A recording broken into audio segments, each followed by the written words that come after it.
Welcome to On the Precipice MUFON Contact radio program with your hosts CJ Arabia and Richard Banasek, where discovery, disclosure, and evolvement meet. We are on the cusp of evolutionary realizations, technologies, and awareness, so come along and share in the adventure of discovery of who we really are and where we are going.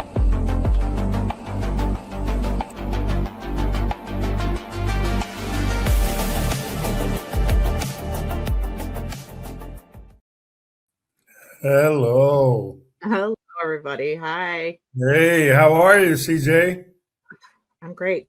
I love the holidays. I'm a holiday person, so I'm very happy. You might be listening to this in the future, listeners, but right now for us, it's the holiday season. So 'Tis the season. Tis the season. Happy Hanukkah and Merry Christmas. And soon it's going to be New Year. And we just took our kid to see Santa this past weekend. So he's super excited. And I don't know. It's just like a beautiful time of year, right?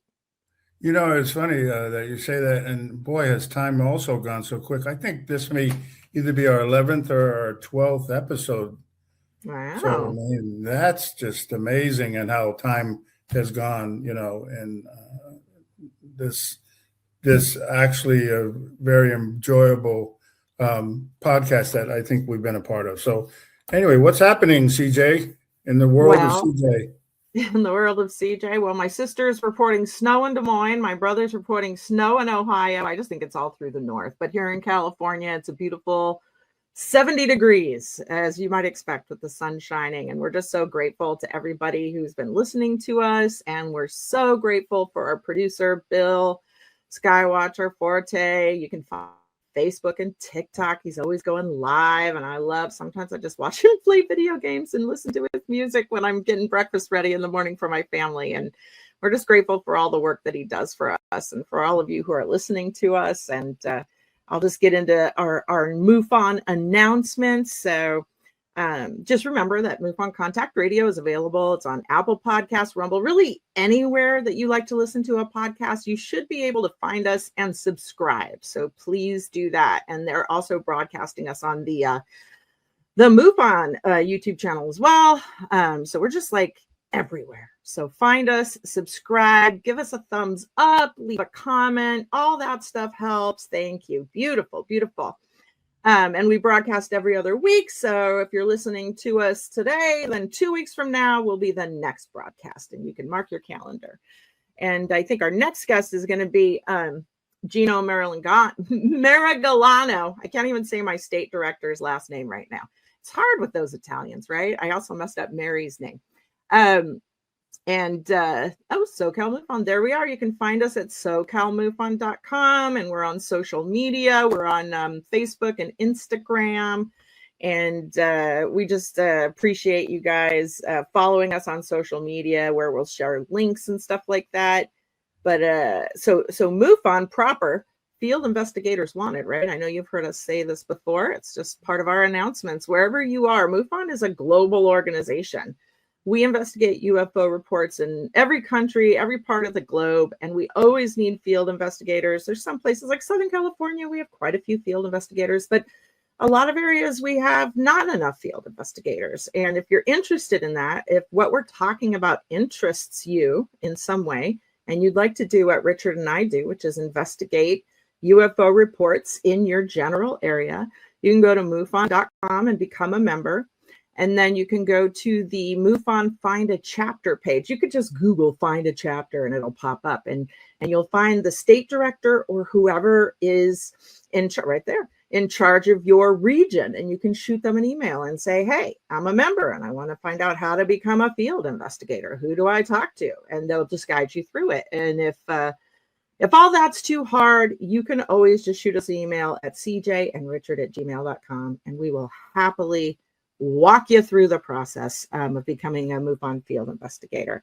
And likewise, if you have a report you'd like to make, whether it's a UFO or some kind of contact or an entity, also at the top of MUFON.com, or you can go to SoCalMUFON.com. We also have a link right back to the reporting pages. You just press those red buttons at the top of the page and you can make your report. And someone, a local field investigator in your area, is going to reach out to you. We reach out to everybody in person. Sometimes in some regions where we don't have enough field investigators, it takes us a little bit of time to reach out to you. And then sometimes, like here, we have enough field investigators where someone might reach out to you the very next day after you make the report. So the goal would be obviously to have enough field investigators that people could reach out to everybody within like the first few days of the report and just find out what's going on and take your statement, get your testimony, and put it in the written record, right? So Richard and I are both, like I said, field investigators in the Southern California MUFON region. So be sure to follow us on Facebook and Instagram, because starting in January, the first Sunday of every month at 2 p.m. Pacific time, because that's where we are, we're going to be having Zoom meetings that are open to the public, but the link won't be posted everywhere. What you do is you're going to find a post on our social media or our website, and you're going to go and you're going to click a registration button, and then they're going to shoot you the link for the meeting that way, so that we know who's coming to the meeting, just for security and other things like that. So, yeah, there's some of our old meetings back at the old West Valley Music Center. Earl always threw a great meeting, and we always had so much fun. So, let's see, where are we going here? Oh, you know what, Richard, I got a letter to me from an experiencer who read my column on the Hollywood Disclosure Alliance. Or actually, my column is on the Wow Signal News. So if you're not familiar, Dan Harari, thanks, right there, Wow Signal News. I have a column. It comes out once a month. There's a few of us who have columns. And I have to say, I've gotten more emails through that column than anything else I do. And a woman wrote me a letter, and I just thought I would read it because it's kind of interesting. So, dear CJ, says, I'm certainly not an extreme experiencer, just an 85-year-old woman who has a small library of UFO material, but I wanted to share something with you that I rarely share, as it's often met with a blank stare. When I was only 6 years old, I started having a very strange nighttime experience. And she said it was recurring. So I would feel myself getting very small, and I do mean small, like a crumb or a piece of lint. And I would be aware of being in a room with white walls that gave light to the room. And I was in there with people, and I could barely perceive, but I knew I wasn't alone. I wanted to leave, and I kept asking, can I go now? And this happened over and over until I was about 10 years old. I had the back bedroom with knotty pine walls. And if you know knotty pine, it looks like big eyes. Look. So she said, I often saw eyes in the knotty pine, and it scared me a lot, big black eyes. And I'd wake up sometimes not able to get back into my own body. I had no voice. I couldn't make a sound. I'd try to scream and nothing would come out. I have never written this down, she says. It feels a bit strange. Always wanted to write Bud Hopkins after I read his book, but I never did. And recently I've been getting the Hollywood Disclosure UFO newsletter and reading your articles. And so I wanted to send you an email, and I don't mind you sharing this with other people. I am writing to ask, have you ever heard of someone getting very, and she even made the font smaller, very small? And this is from Kathy O. So if anyone out there, because I haven't had a case where someone got very, very small or had a recurring dream like this, but I'll bet if we share this with other people, somebody out there is going to say, you know what, I have a memory like that. So I'd love to hear from you. You can use cjandrichard@gmail.com. You can also email me directly at moveoncj@gmail.com, just like Kathy O did. But I have not heard of this. So if anyone can relate, she would really like to hear from any of you out there who would like to, I don't know, let her know she's not alone and that you have something similar. It may not be exactly the same, but something similar. And I know Richard always has some stuff he likes to share before we get going. So I'm just going to toss back to Richard right now. Yeah, just some comment about what you said. Again, we're here because of that reason, because of what we are to MUFON and our own belief in the phenomenon. And so I echo CJ. If you've ever had an experience like she's mentioned, reach out to us. There's CJ's email. You can reach out to ours together. There's emails on MUFON, make a report. There's people who have had similar experiences, and hopefully we can talk to you and maybe just listen, if nothing else. So that's a very important thing. So thanks for sharing that. So, one of the things that we like to do on here, just to make sure that people are aware of the other aspects that, we have with MUFON, and I sometimes forget about sharing this because we did this the last time, but I like to do this because I just think that it's cool that, MUFON is also on YouTube, and everybody knows that, and the MUFON Mutual UFO Network. And then, of course, as you know, CJ, we're on there, and the broadcasts that we have are on there. So if you're interested, you can go to YouTube. We have our own page, MUFON does, has all the different videos and podcasts and movies that are part. It has the symposiums. It has all the cast of involving our show. There are some recent ones that we did, and Florida and Stephen Bassett. So again, we just want to encourage, like anything else, just that people see what we're doing, and there's a place to go when you're finished with this podcast. If you want to, you go on YouTube. So there's so many cool things. So many episodes, like The Miracle of Fatima with Francisco Mora. And absolutely. We have another episode that's going to be coming out this Tuesday. So there's so many. And then they have documentaries there that MUFON has produced themselves, and other podcasts. And again, there's a plethora of things. We just want to offer that in as an example. So one of the things I like to do on this show is just talk about, just because we're on the cusp of a lot of things: discovery, technology, evolution, and involvement. So I saw this thing recently, and I wanted to bring it up. It's something that was found or seen or observed in the ocean, and I thought it was cool. It's some sort of undersea creature that they claim it is what it is. I'm not sure what. Where is there a link? Where can I see the link? There is a link, and there's a video. So let me see if I can also bring up the video, because I think the video, it does it more justice with the video. So let's see what we have here. Let's make sure to put that link in the description so people can click on it later. Yeah, let me see if I have this video link for everybody. It looks very familiar. I've seen, first of all, you can see patterns like this in the sand below, because there's animals that make similar patterns in the sand. And then there's just so many creatures down there we've never seen before, right? Well, and that's it. And so let me see if I can bring it up. I thought I could bring it up. It doesn't look like, but that's all right. That's kind of sad. But the thing is I had it queued up, but this is something that I saw, and it's an original link. And this was a creature that, as you can see, it's an underwater, deep underwater. And it was a picture of something and it's actually that color. I wish if I can get it going, I'll sort of try to bring it up later. But great. Anyway, and if not, Richard, just put the link in the description. People can click on it later. And you know what? I will do that. So anyway, having said that, the next thing that I'd like to share with everybody, because is this thing that came out just recently. So I don't know if you're aware of this. AI, of course, is obviously growing. And so recently, the White House and the Department of Energy released this information about their new program called the Genesis mission. And I just want to read what that says. It says, today, Trump signed an executive order launching the Genesis mission, which is a bold national initiative that aims to accelerate scientific breakthrough using AI. And so I'm not going to go in and read all that, but what I would like to do is I'd like to see if I can just show this video of it, because I think it's actually pretty cool. So let's see what we can do here with it. And here comes right about now. Let's see here. Here we go. And bam. And let's start it. Hopefully there's no...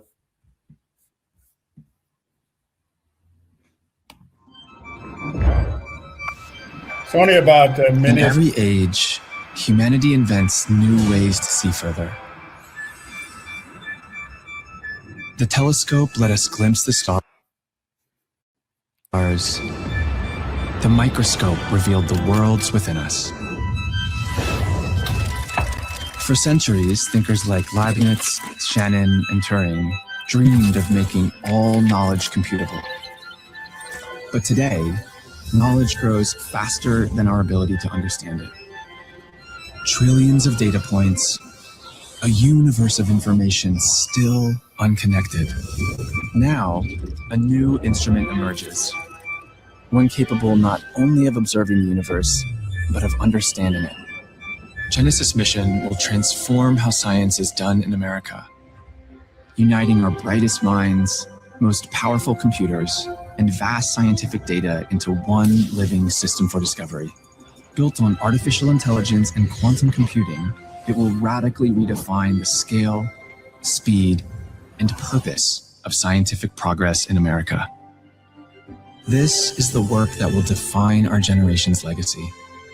A new revolution begins, one guided not by competition alone, but by curiosity, imagination, and the belief that discovery is the truest form of progress.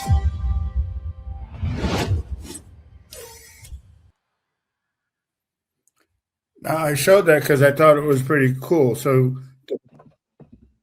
I don't know. I say don't trust anything AI. I feel like that video didn't really say much. It sounded like a lot of words without any real information in there. So, you know, a lot of people like to justify their jobs and make it sound like they're doing stuff like this. This sounds like a bunch of people justifying their jobs. I didn't see anything in there.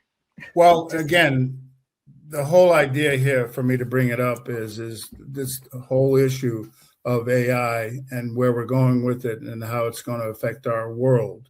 You know, it's like anything else, you know, if you can harness an intelligence, an artificial intelligence, it can lead to a number of breakthroughs. It can lead to information. So I'll give you an example. Recently, the Peruvian government sponsored an AI program to analyze through LiDAR the Cusco and Nazca lines. As a result of the AI program that they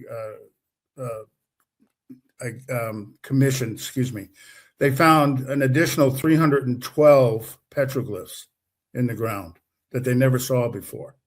Sure. And so what they did is that once the AI program analyzed them and did the cross section and said where they were, they actually went out on foot and have started and continue to do to see if there is actually anything where they said it was. And they have confirmed that there is an additional whole layer of petroglyphs. So the whole landscape of what Nazca is and what it was and what people thought is changing as we go. Similarly, there was another AI program for the Sumerian text cuneiforms and the other cylinders that were found from the last century, 1800s through the beginning of this.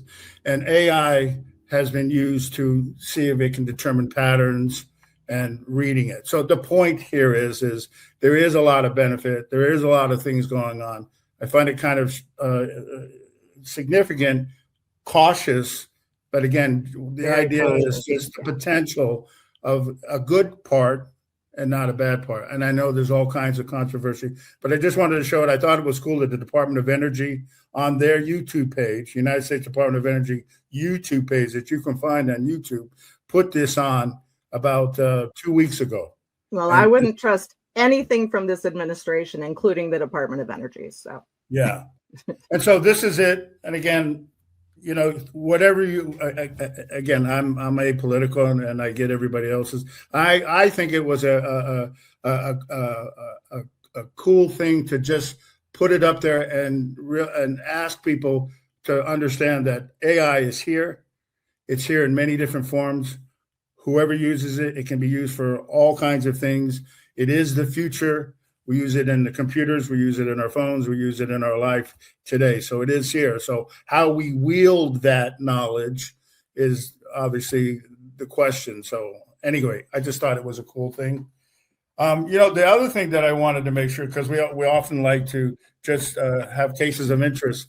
Dorothy Eates was a lady from the northwest part of the United States and part of Canada. And in 1974, she saw something while she was in the kitchen doing what, you know, people did back there. And she thought she saw a lot of anomalous things. And she got a camera out and she started taking pictures. And she started discovering that through her camera and through her 8mm phone and camera that she was somehow able to see pictures and things that nobody could figure out. There was a book and a documentary that was done. That one of the things I would suggest. I thought it was a good document. It's called "Capturing the Light." It's about her and the things that she worked. And I just wanted to show a couple of the pictures that she captured with her camera. Now, obviously, the 4 that's on my left, or whatever you want to think that they are, and then the picture on the right is what she claims were things that her camera picked up, beings or however she was able to determine what they are. I just thought it was an interesting story. It's one of those many cases involved in this phenomenon. Is this a MUFON case? Do we have a case number? We don't have a MUFON case for it because it was a very old one, and I don't think she reported it to them. But either way, I'd be interested to know. I haven't did the research whether she did report on MUFON, but there's a lot. Could be before the CMS. Yeah, and it could be. So anyway, I just thought it was really cool. And so, well, I would say also with phones, you got to be really careful. Phones will capture all kinds of lights and anomalies and stuff, and it doesn't make it anything other than your phone unless you see it with your eyes. If you can't see it with your own eyes, just capturing strange lights with a phone, I don't really see the significance in capturing lights with a phone that you cannot see with your own eyes. Did she see this stuff with her own eyes, or is she just shaking her phone around capturing weird lights? So as far as I know, she saw them with her eyes, and she also captured them with her camera. And I think what she equated it is what we understand how we first learned about radar. We couldn't hear it. We didn't know it was there. But once we had an instrument that was able to pick it up, we were able to detect it. And I think that's the idea with her camera and her 8mm. So to say that you can't see anything or hear anything doesn't mean that it's not there. She used a sensor, sort of like a camera, and an 8mm to, I guess, resonate or pick the picture up. So I think there's a lot of credibility when it comes to that, just like any other sonar or radar that we use. I guess I'd have to know what her equipment is. It sounded like it was just like a camera or a phone, but if she's got some kind of special equipment. No, my understanding it was a camera and an 8mm camera. And it's funny that the capture of the light actually goes into her story. So I just thought it was a really cool thing. Again, it's everybody's decision as to what they think or feel about it. So anyway, that's all I had to offer. So if we're ready, we can talk about our guest and introduce if you want to. So today's guest is Susan Holloway Ware, and the case that we're involved in that we'd like to present, I have named it the Jackrabbit Abduction Enigma case. It was an original MUFON case. And so the picture there is actually from part of the investigation. Obviously, it's a little bit more of a colored thing, but doesn't mean that's what she saw. But that was sort of the rendition. However, Susan did make her own renditions when we get to it. So if we can we bring on Susan now? She's somewhere there. I think she's there. Is she there? Did we lose Susan? There we there go. She is. I'm sorry. Here you are. Can you hear us? She can't hear us. You can't hear us. Can you check your headset, or can you not hear anything that we're saying? Maybe Bill. I don't know if Bill is there or not. He's here. Do you have a headset? Look in the chat, because we can't hear you either. So Bill, I don't know. I brought her up. We'll edit all this. Susan, I need you to leave and come back in. Something happened since we last spoke, babe. Yeah, exit, log out, and come back. Let me put the time. Text her, Richard, too. Maybe if you text her. 2400. 2400. I'll see if I can text her. Okay, hold on. Here we go. Let's see. It's pretty easy to find in the beginning. Yeah. Okay. I'll just tell her just to re-enter. That was weird. I was actually running there, back. Is that her? There she is. All right. Let's see if it works. There you go. I can hear you now.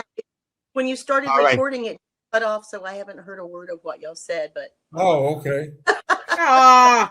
Wow.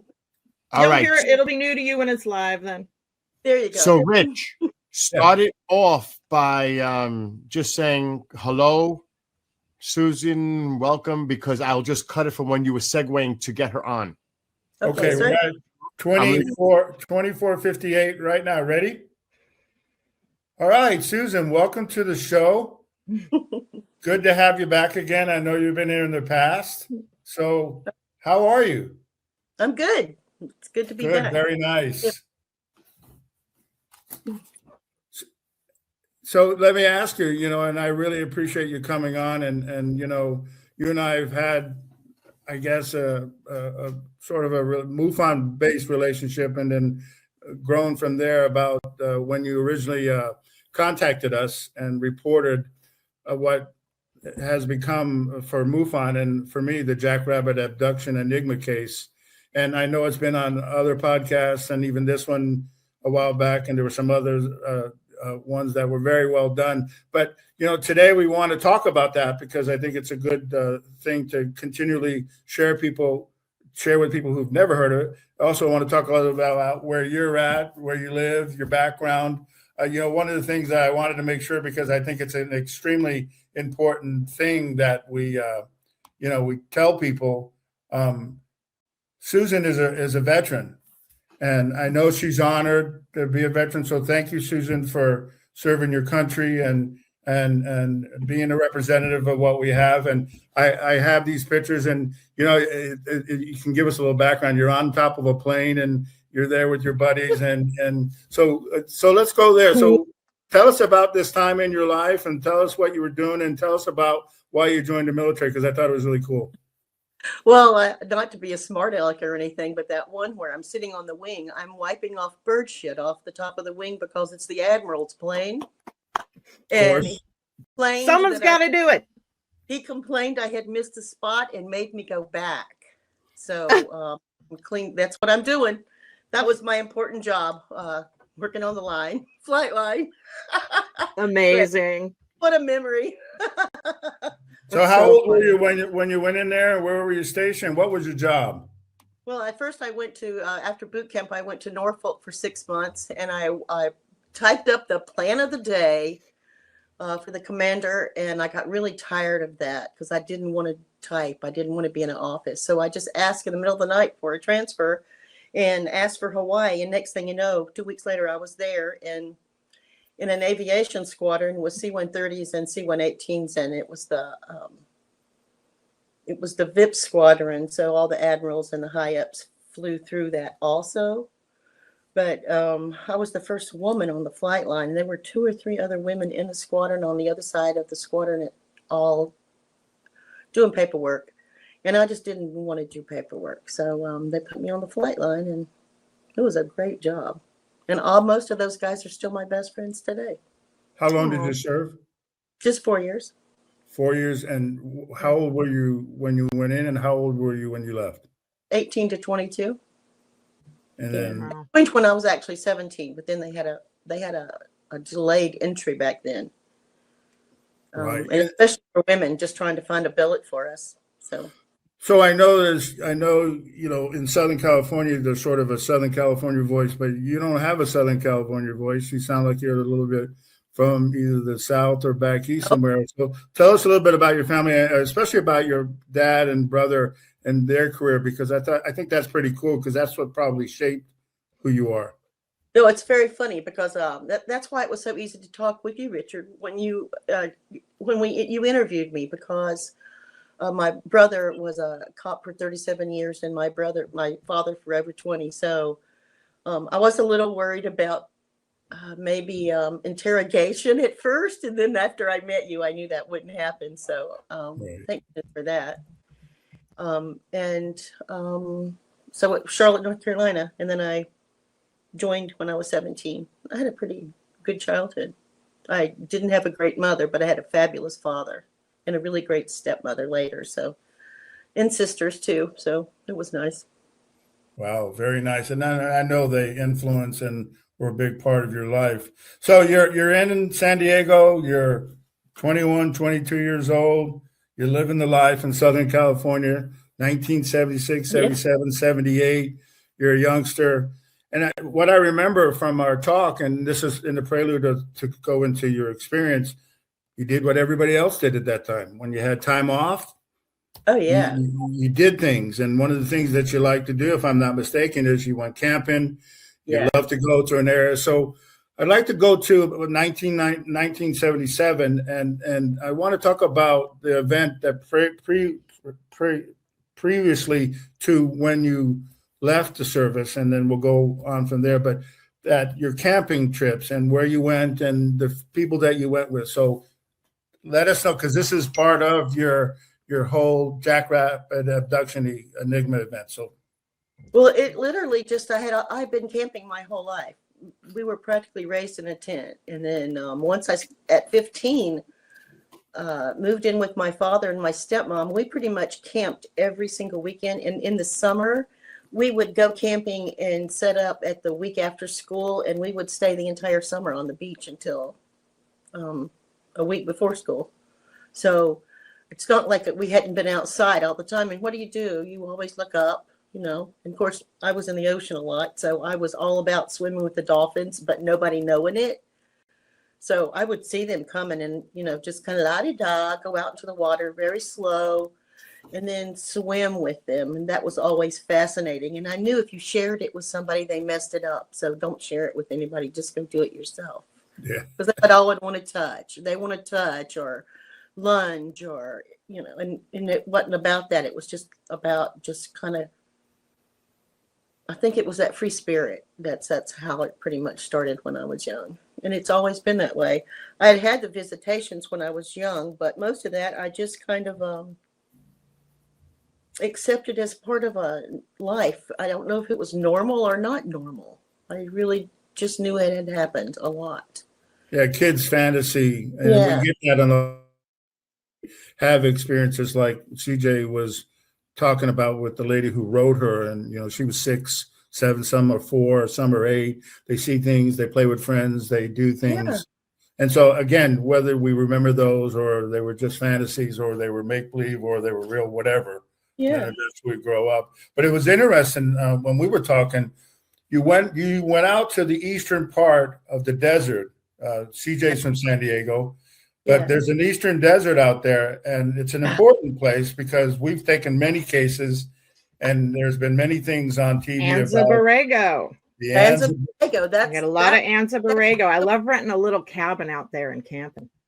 That's when the weirdness. Well, so that's where I'm going. So tell us about your actually specific trips at that time, 1977, 78, just prior to leading the service, and what you experienced, because I think that led to a lot. Now, of course, you remember stuff later that you got about what happened during that time, but just tell us about that time. So, I just remember going out, and it was for the day, and it was with my friends, Grizzly and Rick, and some other guy that I wasn't quite sure. I knew where he worked. They all worked at HS10 at the helicopter squadron.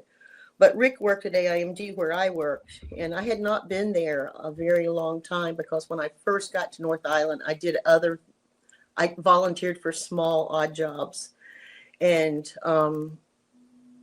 where I could travel a little bit. And then when I finally did meet these guys, they all had Jeeps, and that was kind of what I had been raised around. Is they were the ones that were always wanting to go camping. So I was like, I'm in. So we went out, and I didn't know anything about this place. But what I saw, it was just fabulous. So the whole ride from Imperial Beach, IB. IB all the way, to the mountains. And then I fell in love with Cuyamaca and Julian, and we just endless trails, CJ. Yeah, man, that's my childhood. Off and never come home, and you still would only see a small part of the area because it was so fascinating, and there were creeks everywhere to get in. And as you got to the desert, there were less creeks, but I had fun out there, not really with girlfriends yet because I hadn't known about this. Once I knew about it, and I always knew that there was something weird and strange about it because it gave you a weird, creepy but exhilarating feeling. You get both when you're out there, and especially at night because you're talking about the canyons and the desert and the driving. Horizon. Anywhere else in the United States, if you live in town or anywhere at the beach, anywhere, there's always stuff around you, trees or hills or wherever, but out there it's just flat. So the moon and the stars come all the way down to the horizon. So your peripheral vision is it's wired when you're out there, because you see everything move and you hear everything that travels in the wind, and all those are like superpowers of mine anyway. So no wonder I would love to go out there. Yeah. It's exhilarating and exciting. And so when the guys just said, we're going to go on Coyote Pass, and then it started getting late, and they said, do you mind staying? And I'm like, oh no, I'm in. It was just so amazing, because some of the places we had to go through, you had to go up on 2 tires, and the other 2 tires had to climb. That's my childhood with my uncle. Yeah. Constantly. And you never know. I mean, there's no seatbelt. They tell you, if I say jump, then you better jump. And I'm like, why would I jump? And because if not, you'll roll. Yeah. So okay, I got it. I got it. After I saw it happen a few times and I got good at it, but it keeps you hyper. It keeps you hyper, and you're very, very much aware as it's dusk of the sounds and how the sky just lights up, even if there's not a full moon out there. So when I just decided, I remember us figuring out the fire by going tumbleweed to tumbleweed and just splashing it and lighting it on fire. Those were the days that you could do that. You can't do that. Yeah. So we used to make snowmen out of tumbleweeds. We'd stack them up and put a stick down the middle. A lot of heat really quick. And so if it's as it gets cold, and it can be hot during the day, but really cold at night in the desert. And we were all prepared, but I noticed after a while the guys all had set up where we had 3 fires, and it was kind of to light the whole area up around us. And then I took the seats out of the Jeep because I didn't really want to be on the ground, because I knew what was on the ground. And all I had was these elevated flip-flops. I had not come for boots. I did not come to stay, to hike. I just came for a Jeep ride. So I wasn't prepared on that. And I took the seats out of the Jeep and slept in the Jeep. But I remember waking up to that egg-shaped blue. Oh, you probably have a picture. It's blue egg shape. Yeah, there it is. And those little things coming out of it. So you could see where we're camping there. And as you see through the low parts of the canyons, these weren't really deep canyons. These were like sand hills. And then when those blue things started coming out, I remember how strange it was that there's no sound. When something that big, when something the size of a school bus flies into the air, and then those things come out, and then they're about the size of a Volkswagen, and then you expect that when they're going to hit the ground, you're going to hear bang, crash, bang, explosion, something. Yeah. Nothing. It was nothing. So that was the first sign of, I wanted to scream out, hey guys, but I didn't, because everybody was still. And I don't know why I just accepted that, because honestly, I could have gotten out of the Jeep and walked over and looked. And maybe I did. Maybe that explains why I had my flip-flops on while I was asleep. Or maybe I did get out of the Jeep, which would explain it. But I don't remember any of that. All I remember is the next morning I had lost my shoe. And it was very strange, because I had gone back to sleep as far as I knew. Well, walking on that surface out there barefoot is not not even for a step. Not even one. No, it's because of the tumbleweeds. There's prickers everywhere. You get goat heads and prickers in your foot if you're barefoot at all. Yeah. So that's what was so weird, is how I could have been missing a shoe, but yet I didn't. My foot wasn't messed up in any way. It was still pretty good. We looked kind of desert ratty back then, because it dries you out really fast, and you just get this feral look pretty fast when you're out. It just sticks to the sweat. You're just. I used to color my arm. I used to write in the dirt. Exactly. So So that's just part of the fun experience. Let me ask you, and I remember part of when we were talking about this, and we're leading up to the big event that you and I first originally started talking. But we were talking about you sleeping and waking and seeing, and just that whole sort of state that you were in. So that was one thing, and then we were talking a little bit about how that went. But the other thing that I thought that you did that was pretty cool, and I think it was at this time, or maybe along the trip, or before, or maybe it was a subsequent trip. But you also remember seeing jackrabbits. Yeah, we had seen jackrabbits. Just, it's not even a road. This is just a four-wheel recreation path. It's a trail. Right. If you want to say they're common out there, but yeah, and if you want to say let's go over there, then you just go over there. You don't find a road that gets you there. You just drive over there, and it doesn't matter what's between you and it. You just go over it, and that's part of the whole fun of the trek. And I had seen jackrabbits dart. You know, they're really quick, but they were big. They're big jackrabbits, and they were lanky, like really big floppy feet and really big ears, but dirty, and I don't know how to say it. Unusual, I think you remember. Like a menacing looking, because they were, and I could imagine that they are mean, and I've seen pictures of jackrabbits fighting since then, and I was like, whoa, that's weird. Right. But they're not like a bunny. It's like a jackrabbit is lanky and muscly hips and big paunch to sit, and kind of like a kangaroo shape. It's kind of they weird. Get big. Yeah. So I had seen that before, but not really thought anything of it. It was just one more amazing creature that, you know, because you see all kinds of things out there. Road runners, you know, that's not lots. They're everywhere. They're everywhere. My school mascot was the road runner, and we'd play on the playground, and the road runners were just running all over the place, and we'd eat like jackrabbit stew and casserole. That's what we did with those jackrabbits. We ate them.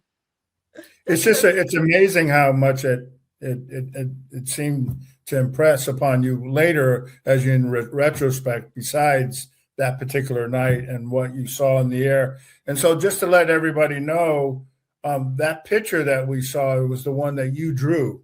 I asked you to draw a series of pictures after we talked, because that helps for people who've had experiences to remember, especially things, as you put it there, it was so vivid that you were so very specific about what you drew there. Yeah. Well, the weird thing too is the next day, all day. Well, once we found my shoe, that was just totally strange. But the weird thing, even before I found the shoe, was I was having these little glimmer memories, flash, of coming down from the sky and seeing the guy laying on the ground, asleep, and the fire is still embery burning. Right. So I know I had to go up that night, because I had to be taken, or I don't know how I got up into the sky. And it's almost like a near-death experience on the surgery table when you're looking down. Like, I have those memories too of I'm like, I don't know how I'm looking down at this. Like, you can feel it and see yourself at the same time. So all of it was kind of. And if it's a foggy, cloudy thing, or what state am I in, that sometimes can confuse things too. But I'm not saying that was. Yeah. Well, but at the same time, I knew I wasn't beaten up, and I knew that my weren't messed up, and I still had one shoe, and it was so strange finding that shoe, was because we joked about it. You know, I accused the guys, you come and taking my shoe, and they're like, why would we want your shoe? So I remember just, you know, just like everything else, just sucking it up and saying, somebody give me a sock, you know, a dirty old sock. Didn't they call you? I just had to cover my foot, you know. I remember they gave you a name, didn't they? Yeah, because I'm when you're in the Navy and you're an electrician, you're a one wire. So I was a one wire, one sock. One shoe, whatever. So it was like, you're a mess, you know? Yeah, they made fun of you on that. I just thought that was funny when you were telling the story. Well, then again, half a mile down the road, John, who we call Grizzly, he's passed now. He's like, what is your shoe? Your shoe is up on the top of the hill. And I remember just being floored. Well, I haven't been over here when we were half a mile away from where we were, and it's ahead of where we were. So we've never gone ahead and then come back. We just went up to a certain point and camped. So we came up with all the crazy, foul language, crazy delusional ideas of how it could have gotten up there, because that's what sailors do. And he went up to get it. And the weird thing is that one of the, the whole way we were troubleshooting, how could it have gotten up there? Because there were no dig outs on that dark dirt. There was no way I could have gone up there without ruining my foot without the shoe. Mm-hmm. And there were no dig outs where anybody had walked up that hill. It was just packed and hard. But when John went up to get it, it dug out, and you had to really push and get a little bit of momentum. Prints, marks. And on the other side of that was a sheer cliff. It was sitting on the point of a sheer cliff. So like the road was right here, and then there's just sheer cliff. So I don't know how we all do. You must have gotten up in the middle of the night and sleepwalking or something. It was like, no, I'm sure that was not what happened. So put the shoe on, and then about a couple next miles, then we found that weird a Buick Electra in between these giant, CJ, there's gigantic boulders out there. That's what I was going to say earlier, but the boulders through San Diego are so cool, and we would just climb on them. They're so cool. Yeah. But in the middle of these boulders, in through the cracks, you could see this Buick. It was a bright green, like racer green Buick Electra with the big wheel covers. It was like top of the line. There's not a crack bigger than this that a body could climb through. There's no way there could be a way to get that in there. And so the guys were doing all their, ha ha ha, it was hilarious. We were rolling on our bellies to get up to it, check the trunk, which was all smashed up. And we noticed the wheel covers had gone. They looked like they had hit the ground at really fast and then smashed up. So instead of like this, they were all and curled up on the side of the car, like flattened out, and the tires were flat. Everything was just covered in dirt. It had been there a long time because there was a black canvas, those canvassy tops that had just shredded from the sun, I remember saying the only way this could have gotten here is if it was dropped from above, and everybody laughed about it, but they were all helicopter guys, and they all knew that was the truth, and they were, but then why would that happen? Yeah. Right. Yeah. Then, why would that happen? So for whatever reason, people do crazy things, and they drop stuff from helicopters all the time, out in the desert. And, I've gone to places where we've had a party and pushed trucks off the cliff just to watch it smash below. So yeah, I was going to say tweakers might do it. It sounds like a good Friday night with some tweakers. Yeah. It was just like, that could happen, but how could that happen? So, we just kept going on. And I remember we talked about it for days, and then the shoe, and then kind of cast that aside. And then I took all my girlfriends back, and that was on my 22nd birthday, and it might have been my 21st birthday. And no, it was 22nd.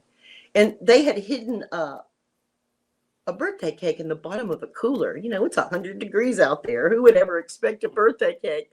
We had piled in the back of this old Ford truck.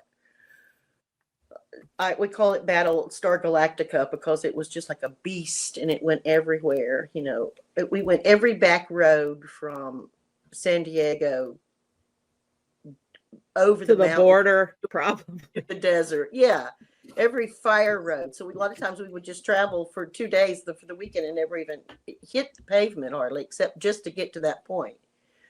And and it was very odd because we saw all odd things in the sky, and we were joking. I remember about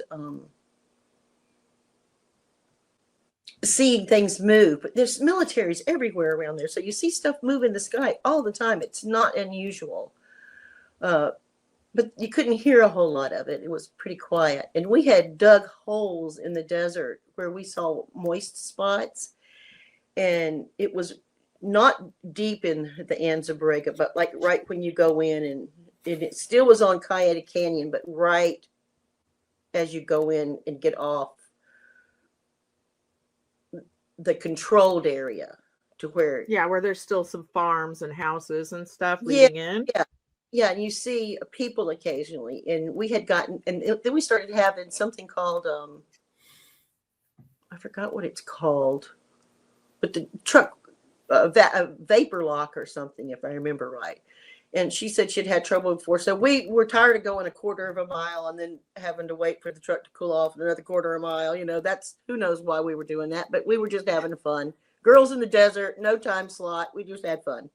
So we pulled over to the side. We dug the holes and ate birthday cake in the desert. It was just like really fun. Watch the sky. And I remember my friend Deborah, who had all the clairs, and I was stationed with her in Hawaii, which I do believe is probably why I had already started honing in on these things that I could do and manifest in small ways, just the way I think we all do with our intuition.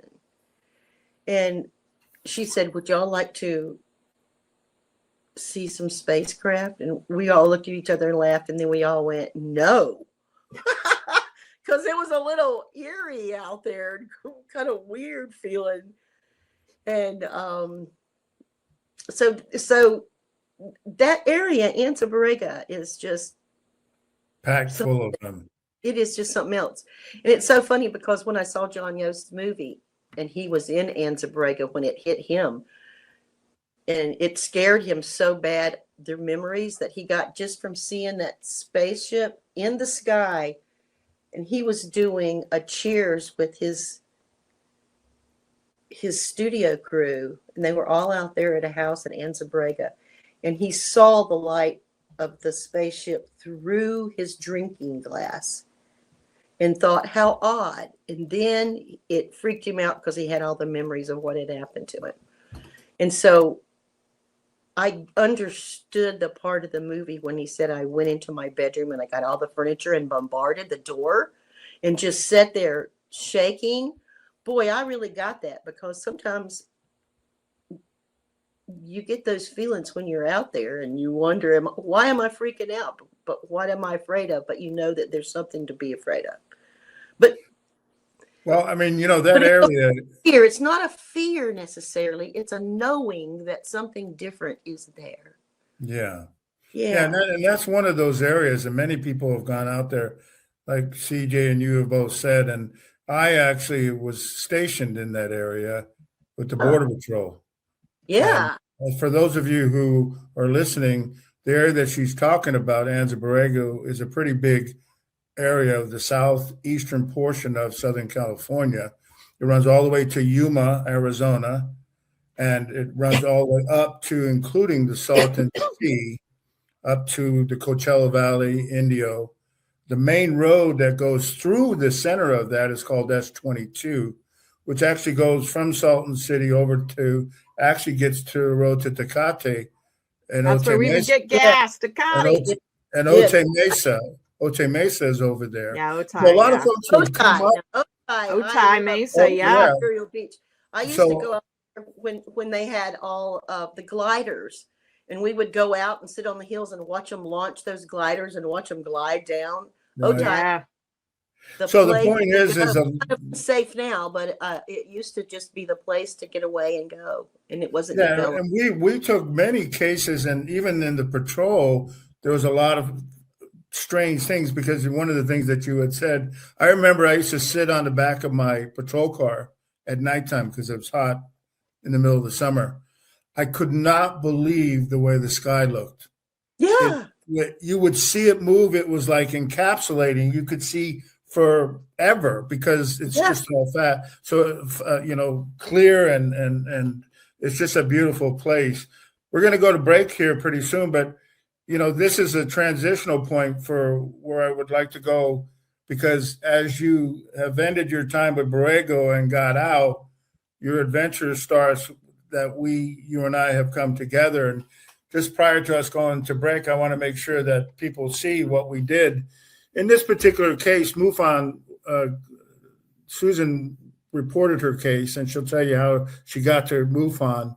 And that was the date that we received it and the experiencers. So I just want people to understand that we did an investigation, and it lasted a long time, and it actually still continues today because we try to follow people. Because I think, Susan, what you will probably say as others, you remembered a lot of things since we've talked. A lot of things have come back. A lot of things have made sense.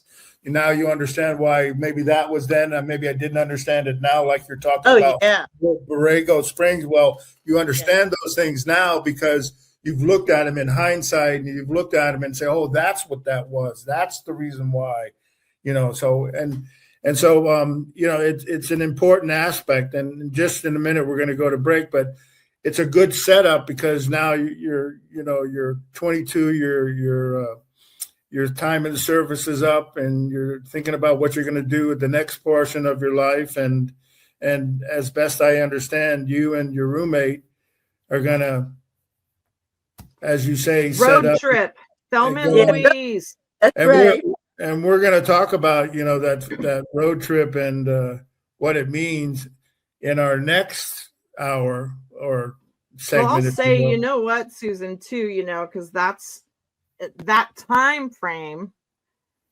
And I'll send you the article that I have about San Diego UFO down in San Diego, but that is also roughly the time frame of my experience too. And I'm up near Alpine, which is, you take the 78 up through Julian, and then you're out in Descanso, and then you're up there. And we'd often go to my grandpa would take all the tractors down to Tecate to get the cheap gas in the 70s. That sticky old gas we'd all go get. And like the border was just more fluid back then. We had a lot of workers that just would come up for the summer and camp on our farm and work for us, and then go back down to Mexico and send the money to their families and stuff. And it's funny hearing you say all this, just because it's very much reminding me of just like not only my childhood, but my experiences. And they're so similar, realizing like mine was probably 77 and you're talking about like 78. And I was there 7, And how I discovered it.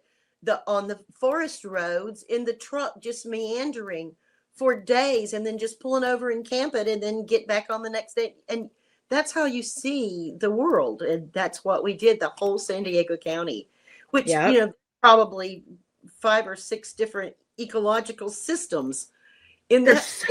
It's so weird. Because you go from the ocean that's so beautiful in like the Balboa area and all this eucalyptus and the zoo and the downtown, and then you get into the lush green valleys of Mission Valley, Fashion Valley, whatever. And back then there was not a huge community like up near Temecula. As you go further north now, it's just all houses. But back then it was just fields, nothing, desert field.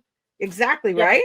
And we would just go and plow fields for people and bale hay. That's what we did. My grandpa would take his tractor. Like we had a farm also, but we also made money baling hay for other people. So we were just cruising around, swimming in old frog ponds, jumping off of boulders, and you know what I mean? And trailers. Our friends lived in like trailers by a boulder, like no electricity.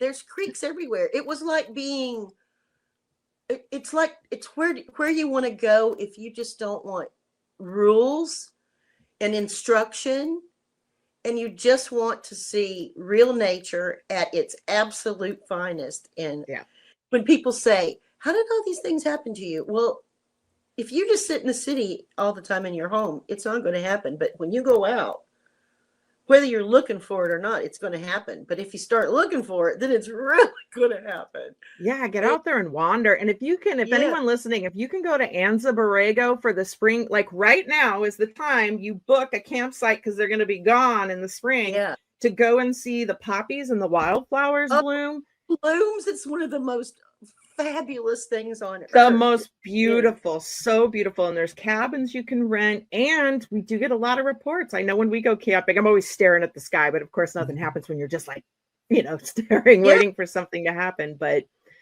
that's amazing. I guess I didn't realize how taking Girl Scouts to out there to go camping for the weekend from San Diego. A friend said, "Would you like to go with the Girl Scouts?" And I'm like, "Heck yeah!"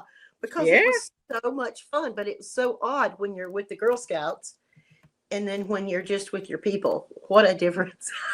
Remember the campfire girls? There were Girl Scouts and campfire girls. But I remember after having some weirdness out there already, I felt very protective of the girls around the campfire. It's like, in other words, nobody wanders off. Nobody goes to the bathroom by themselves because there's stuff out there. Yeah. Oh, yeah. Not to mention, you're just out near the border. There's also people just walking around. There's people walking over the border coming to look for work, and you could run into anybody. Okay. Yes. All right, you guys ready for a little break now? And we'll be back in about 3 minutes, and then we'll go on our adventure of the Jackrabbit Abduction Enigma. Yay. See you in a couple minutes. Okay.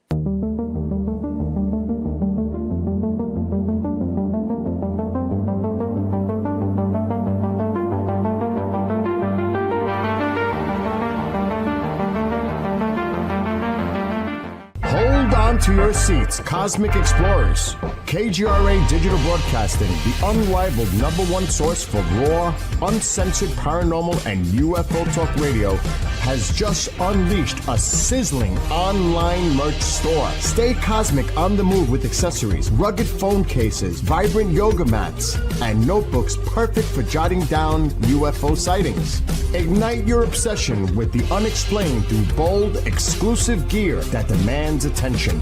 Kicking off with the Supernova, the store launches 2 heart-pounding collections, KGRA Digital Broadcasting and Bishop James Long. Every item you grab helps power the network and its groundbreaking shows. Stand with the truth seekers. Act fast, score your stellar swag, and join the uprising today.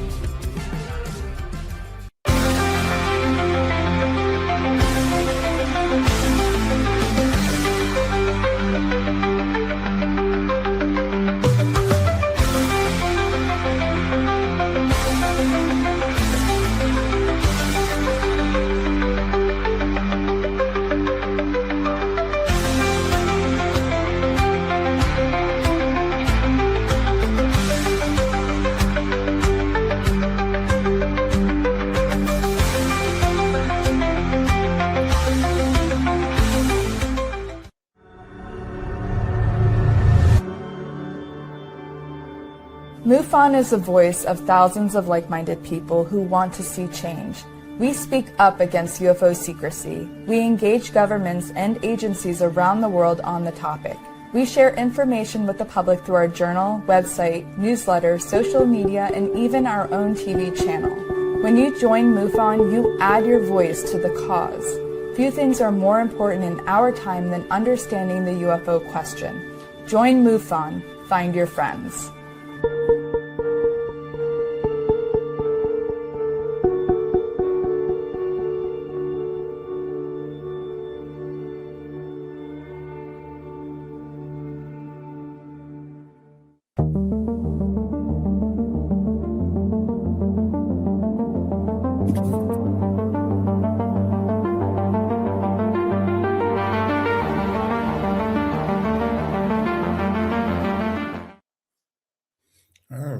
We're back for our second half of the episode with Susan Alloway and the Jackrabbit Abduction Enigma. I just want everybody in the audience just to remind everybody about the case, just so that you know, because we are MUFON proud, that's for sure. This is MUFON case 128720. We received it on February 13, 2023, when Susan reported it. The event that we're going to talk about, and Susan's going to take us on a little trip here, September 14th, 15th, 1978. 2 experiencers, Susan and her roommate. The incident or event, we believe, occurred around north of Cedar City, Utah. And then eventually, years later, the revelations, and she's going to talk about all those about 30-something years later where she remembers it and her encounter about how she came to learn more about what's going on. So, Susan, take us on a journey. Well, I got out of the Navy September 14th, 1978, and the car was all packed. And we had just decided to drive across country. And I think she had taken 2, maybe 3 weeks off from the bank, Karen had, for a long vacation. And one of the officers in my workspace had asked, if you're going to drive my brand new Volvo, because I'm getting ready to get out also, and I live in Raleigh, North Carolina, and my wife has a car and I have a car, and we need to get our car there. And not only is it expensive transporting it, but people drive the hell out of your car, and then when you get it, it's messed up. And I had heard so much about that in the Navy. So we're like, yeah, it's a brand new Volvo. We'll take it. How fun could that be? And then it gave us $1,500, which back in 1978, it's probably worth $3,000 to $4,000, maybe $5,000 now, because hotels plenty of money for a really fun trip. Right. So we took off with that in mind, a really fun trip, and we headed to Flagstaff and hung out there for a couple hours, and then to the southern Grand Canyon, and then east and up to the northern Grand Canyon. I think the plans that night originally, and we probably already had reservations, but we blew them off. And I remember something about that, about seeing the hotel as we got gas in Cedar City, and it was just like right at the interstate. We were like, ta-ta, we're not staying. We were just going to drive through the night because it was really hot during the day. And we knew if we drove at night, then we could stay and the next day in Grand Junction and enjoy the full moon in the meantime, because we had done a lot of desert camping, and it's the best time to camp. And out of Cedar, isn't that the stretch with no gas for like 200 miles right outside of Cedar City? Yeah. So we had gone to St. George and then kept going to Cedar City. And there was a very weird but spectacular sunset that night. Then I remember after we got gas, we pulled over to the side of the gas station, and it was just shocking. It was like Maui, purples and pinks and bright reds, but it was all the way around us. It was like 360 sunset, which is kind of weird. And why would we really remember that unless it was kind of weird? So, we jumped on the road. It was about 10 after, and then we knew the moon would be coming up to the east in just a few minutes. And then you could see it coming over the mountain, and it got so bright, and it was only maybe, if you're looking at the mountains, maybe 2 inches above, but it was still starting to get kind of high in the sky, and the mountains were a good bit away. So it was going up, stars galore, pitch dark out there. Absolutely nothing. Like CJ said, there's nothing there on that stretch. There's nothing. Like there's little towns now, but there were no little towns then. 2-lane road. So as we're going up and the moon's up, and I remember specifically saying, because Karen had started dating my friend Rick. Rick is the trip that I had told you about where the shoe got lost, and where I had seen the original Jackrabbits. And I said to Karen, oh man, I was so excited. Like, I know there'll be some Jackrabbits out here tonight, and so we'll get to see, hopefully we get to see some Jackrabbits. It was a simple statement that to this day, just screams out at me.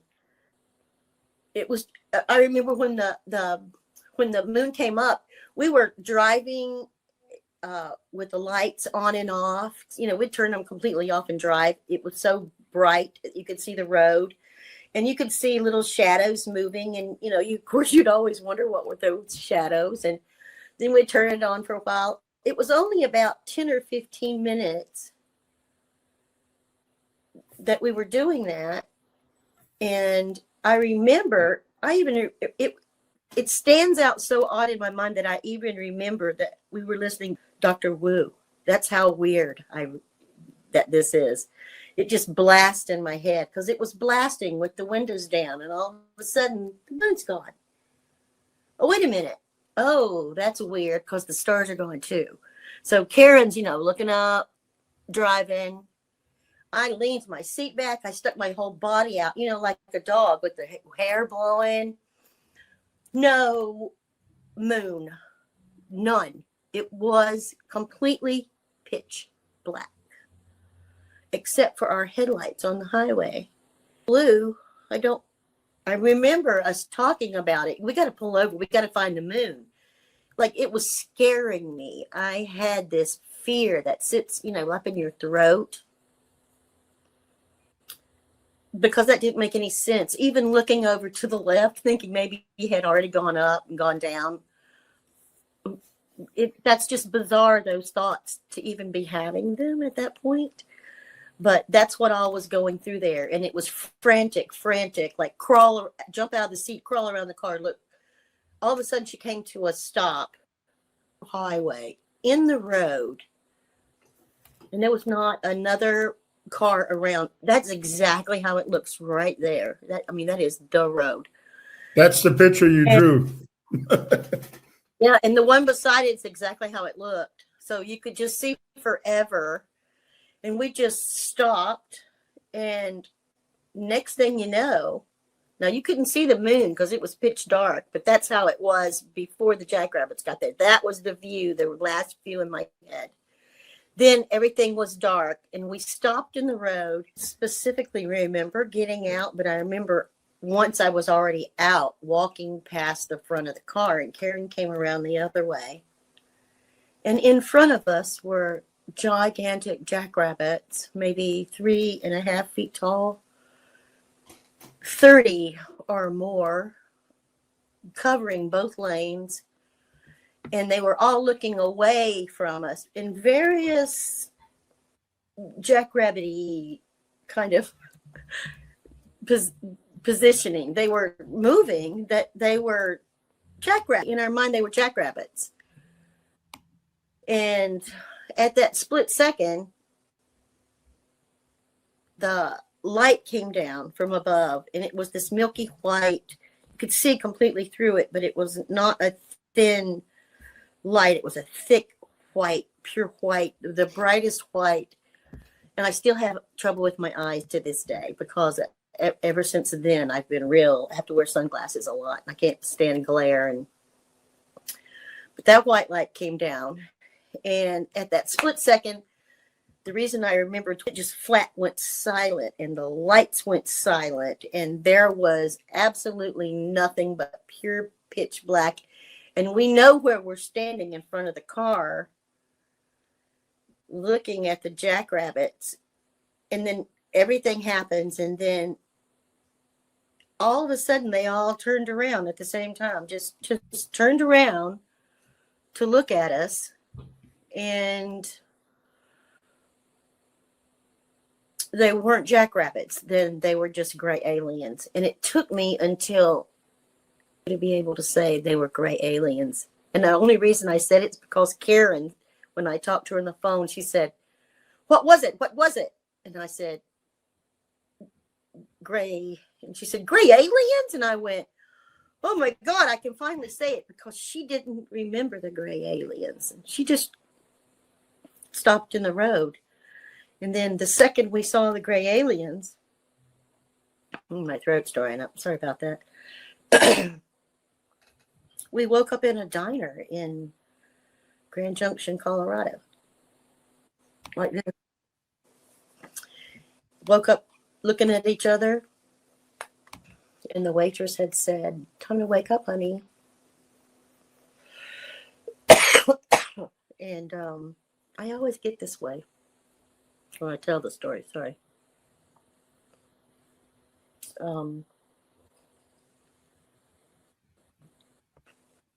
It's like the most helpless you've ever felt. Where the hell are we? How did we get here? Who are you? I couldn't seem, I think, beside Karen because I was so scared. I just wanted to like be right beside her. Because at this point, reality was very weird. And, where are we? And she said, you're in Grand Junction. And I looked at the clock at the exact same time. I said, what time is it? It's 6:28 a.m.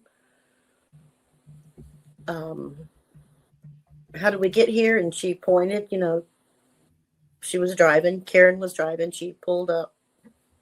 We don't remember any of that. But I do have a flash of standing in front of the car, which I think watching Karen open the door and this hot air hitting us that felt like it was going to like peel your skin off. It was so hot and drying, and we had had 9 hours of missing time by then. And I remember looking across the street and there was only one big giant red rock left. Like we had started in Red Rock and then it's all gone except that one big rock. And then I don't know how, we were covered in radiation burns. They were, it's nothing else feels like that, I'm sure. Your skin starts raising up and you get patches, and then it's burning so bad. It's like the burns coming from inside and outside, just like you're in it, like it's going to come off, and your skin's going to come off your bones. And then I was feeling little blisters and itching and really nauseous and sick and so confused as to how we got there. And then the next part I remember, we went to a hotel, which is not it was like a cinder block hotel, where you get out of your car and you go straight to the door and open it up. And there were 2 beds, and Karen just literally melted into the bed, fell into the bed, no words. We couldn't speak about what had happened because we didn't know what had happened. We just knew we looked like this, burned. We were dry desert dogs. There was no moisture left in our bodies. That's how it felt. Confused. We had not been drinking or done any. Don't know what happened. And I went to take a shower, and that's when I discovered I was burned so bad that it made me scream out when the water hit it. So I just wrapped myself in a towel, and then all I could think of is just going and getting close to Karen because I was scared to death something was going to come and separate us. So I'm pretty sure that's why we didn't go to the hospital, because I knew we would be separated and questioned, and we didn't have any answers whatsoever. It was just the strangest thing that ever happened.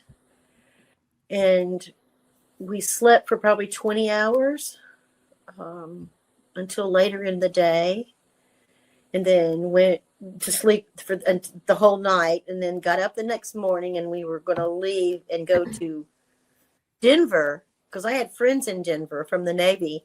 They were expecting us, and we never went because how are we going to explain this? How could we go there and go? So Karen didn't remember the Jackrabbits, but we both know we woke up in a diner 360 miles away, burned. And so we just kept going, and we tried to just have a perfect, wonderful trip. This is our vacation. But something like that has happened. It's very hard to talk to each other because we remembered the day before we had so much fun, and then where did this go wrong? It had to go wrong when the moon and the stars went away. That was the beginning of the crazy. So Colorado, Lake Dillon, we didn't really have to talk there. It was pretty much go look at old gold mines, and do some hiking, to which neither one of us had any energy, and we were so sick. You can see how old the pictures are. They're all yellow. The orange. So she had pictures of everything. This is actually the trip. This is the trip. Before. Yeah. Yeah. Yeah. And we went to see, we spent 3 days there. We just ate and slept.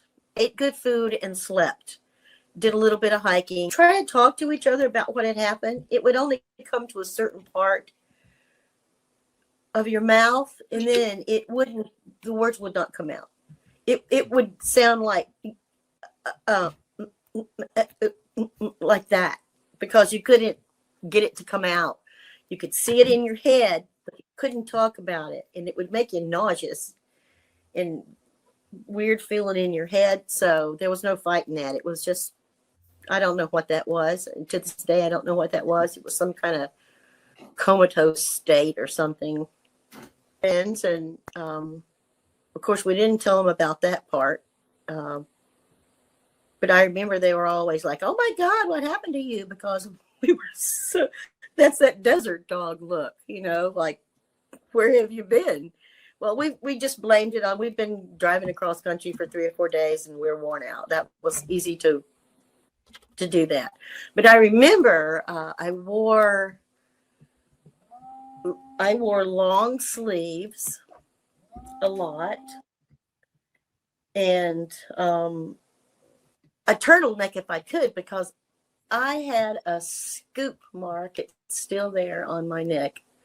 It's a scoop mark that was pretty deep, and it looked like a hickey, like dark purple and red, and it was embarrassing.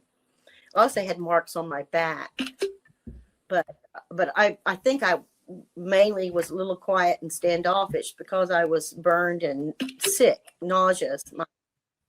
My whole gut was messed up. My head was messed up. My skin was messed up. It was just, memory falling from the sky. That's another thing. I remember seeing the picture, literally just memories of falling through the atmosphere. It was dark, and it went to light, then it went to blue, then it went kind of like dark again, and then in the atmosphere. So that's the picture that you drew. That's the picture that you drew of you falling. Yeah. And that's where I remember seeing the sun come up below me, because it was coming through over the earth. You could see it peeking through the valleys first, and it was turning bright orange on the red rock below. So I was still in the red rocks, but I don't remember going back into the car or anything like that. Oh, and here's the other weird thing, is we had kept a AAA book.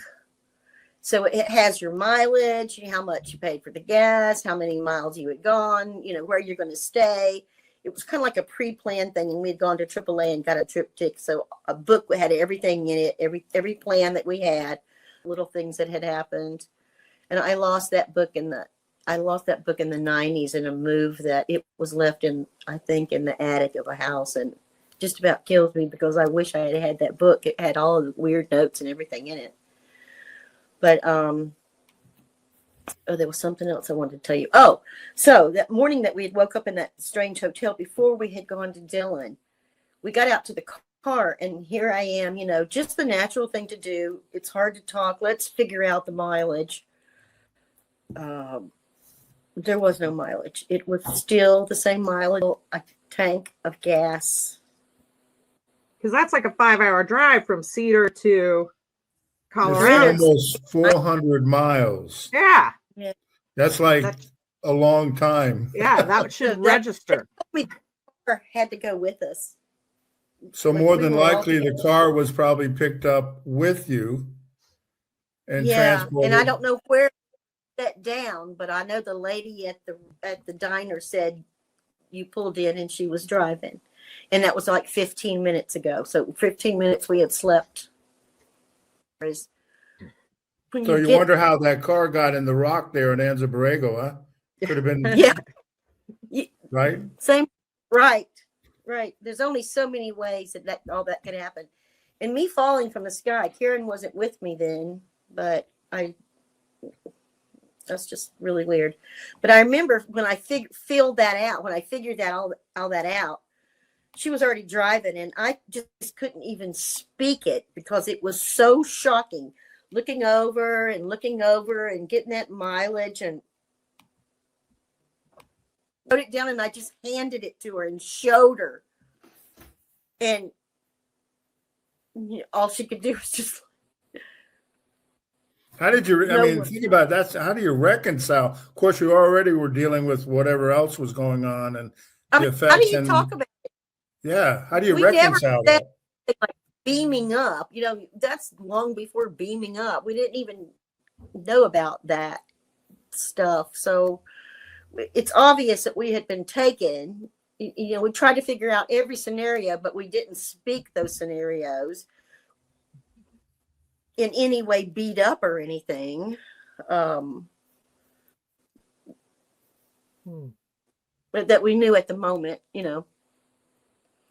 So we got back to North Carolina. The trip was over. I remember doing something really weird when we went to Illinois. We wanted to add on the extra state of Wisconsin. So we drove right into the edge of Wisconsin, and we were going to pick up some cheese because that's what you do in Wisconsin. And instead, we got this gigantic, 14-inch cheese wheel. A 14-inch cheese wheel in Wisconsin. I always thought that, where was my mind? What? I'm just not thinking straight. I guess it was maybe the $1,500. We had money to go buy a big hunk of cheese, and we did. So everybody on the whole trip got cheese before we left. I still think that was one of the weirdest things that happened. Is why would I ever do that? Hanker for a hunk of cheese. Yeah. Right. And instead of little curds, giant wheel. Yeah. So everybody got a hunk of cheese. Everybody loves cheese. So we love cheese. And when we got home, still really sick, quiet, not knowing how to handle this with my family. Everybody was there. Yay, Susan's home. All my friends, everybody. Well, you visit, you get rid of everybody. Karen and I, 2 days later, took off to Atlanta to take her back to the airport because it was easier for her to fly out of Atlanta, which is a 4-hour trip. So I drove there. I saw some of the pictures that you had posted where we went to underground and all that. And then I came home. Glad that it was all over. I just needed some quiet time to where I didn't feel like I needed to talk about it. Yeah. But I was still sick, and I think what had happened is I think the actual radiation poisoning was starting to hit me because I just couldn't get out of the bathroom. I was just puking and shitting and couldn't eat, couldn't think straight, couldn't explain my feelings. I remember taking my father's face in my hands and saying, "Daddy, you need to listen to me." We were very close. I think I mentioned jackrabbits, waking up in a diner. I think I am radiation burned, and he had been in the Air Force, and he said, after taking me back, he was probably wrapping me in a towel and taking me back and forth to the bathroom. My stepmother had a bucket. I was so sick. My little sisters don't remember this, but they were doing cheerleading and stuff. They were much younger. So thank goodness they don't remember that. But I was that's where I stayed. And my dad went down to the local drugstore, which you could do back in the 70s. Everybody's got an Uncle Jim. And he brought something, phenobarbital, which I guess is like anticonvulsive. I've looked it up since then. And I don't know if he knew or maybe he just explained I was maybe having some seizure or something. I don't know what he told Jim, but I took 2 of them. They were big, black and green, I think. And me out for about 20 hours. Daddy said I got up a couple times, but I don't remember any of that. And then when I finally woke up and everybody was there at home, and I just laid in the living room couch because I was starting to feel a little bit better. But it took the phenobarb to put me in a coma pretty much to fix me. And I was hurting really bad on my right side. I thought for sure maybe it could have been appendix, but there's just no going to the hospital. There's too much time. I had crazy memories. They would have separated Karen and I, and then they would have put us in the crazy unit. They would have put us and probably given us drugs to knock us out until we quit crazy talking. And And that's what phenobarbital was used for. Remember in the TV show Emergency, they were always going, giving them so many cc's phenobarbital. It's a sedative. Oh, okay. So that's what it did. Yeah, and that's why they use it out. Also for seizures, because it creates a sedative effect that will lessen and lighten the seizures. But it was often used as a sedative. A sedative back in the 70s. I think it probably just put me kind of in close to a coma, to where my body worked itself out. It kind of healed itself quiet for 2 days so it could heal itself. It was at least 48 hours. It was about 2 days. And I was really weak and starving, hungry. And so I knew I was better when I woke up like that. Laid around to California looking for a job, to which, you can't mention those things. I'm pretty sure I still had a security clearance, to which I could have used in a new job. And I just had just started dating right before we took the trip. And thank goodness we had those boyfriends, because I was going to marry this one for 35 years. And it's a good thing we had the boyfriends at the house, because Karen and I lived together. And when I went back, it was really hard to live together and not be able to talk. Like, you couldn't just say things like, remember when we stopped in the road, the jackrabbits? And, you just can't. There was none of that. It made you feel too weird to even think it. So to come out your mouth, you weren't about to do it. It almost sounds like a hypnotic block, like a message, a block, like a hypnotic block almost, Well, yeah, because you could see it. You could see it. You could smell it. You could taste it, but you couldn't speak about it. It was so horrible. It would stick in your chest, and it would be like screaming to get out of your head, but it wouldn't come out. And it is so bizarre that you would actually say something like that, that you would check. It's almost like check yourself, because when we often find this with people who suffer trauma or can't rationalize what they're seeing, what they're experiencing, what they believe. That's why a lot of times when kids have been exposed to it, or was it make believe? Was it my fun friend? Was it my grandma who's passed, all those things. And, that, we have a difficulty rationalizing it. And then life happens, of course, too. And, we say, well, I don't know. I'm sorry, go ahead. I was from a family of cops. So that made it even harder. Even though I do remember seeing my brother stand beside me and seeing something in the back. So he was 6 and I was 4. It's right before we moved to the new house where I was raised, and we stayed. And I was in the neighbor's backyard, or kind of like where the two come together. There was no fence, and there was a giant oak tree, and there was a swing down, big rope swing. It had a board attached to it with a knot underneath. And we were standing out there, and he was getting ready to mow at 6 years old. He was going to mow, which, you did things like that back then. And he was going to, and I don't know if he was like helping Daddy and Daddy didn't know or what, but he was pulling the pull on that lawnmower. And he looked at it, and he just stood there and looked at it. And I looked at it. The rope hung down, and then it curled, so that the swing was sitting like here, and the rope was sagging, hanging from the tree like this, like a J. It just smoothed up. And I looked at him and I said, "You see that?" And he went, "Nope." And then he ended up being a cop for 37 years. I was going to say, that sounds like a cop. You know what I mean? Yeah, it's like, I see it, but I'm not talking about it because it makes no sense. There's no proof that happened. And it's like, I'm not sharing that with anybody, because I know that it's like Schultz, Hogan Heroes. Those together. Yes. Yeah. I see nothing. Nothing. But this is a strangeness factor. This is the Oz factor that we've talked about, that time, space, what we're seeing, the fogginess. Is it a dream? Did I feel it? Did I know it? and you're at a point in your life, you know, with the service and going back to California, and then life happens. And then I'm curious, because I think this is an equally important part of the story. 34 years passed. Yeah. And